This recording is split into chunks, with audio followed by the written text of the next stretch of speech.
Sandali, nagfe-Facebook ads ka pero hindi mo ginagawa to?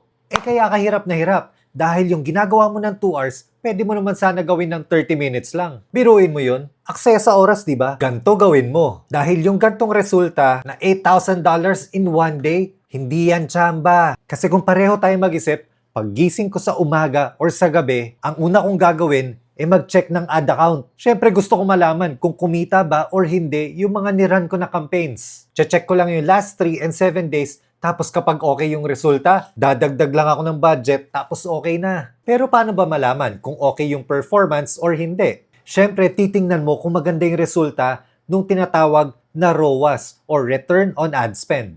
At the minimum man lang, dapat above break-even para hindi tayo losing money. Ito yung itsura ng normal ad account. Ito yung ROAS column, di ba? Pero ako kasi gusto ko makulay ang buhay. Dahil mas madali ako makapagdesisyon at makita kung okay ba or hindi kapag ganito ang itsura. O di ba? Ang kulay.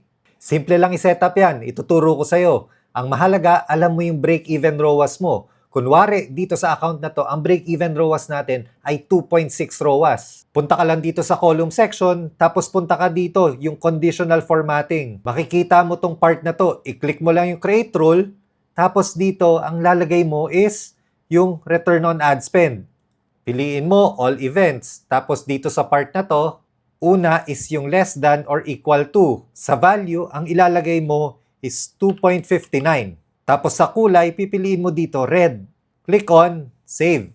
Ang ibig sabihin nun, kapag yung return on ad spend is 2.59 pababa, dapat ang ipapakitang kulay is kulay pula.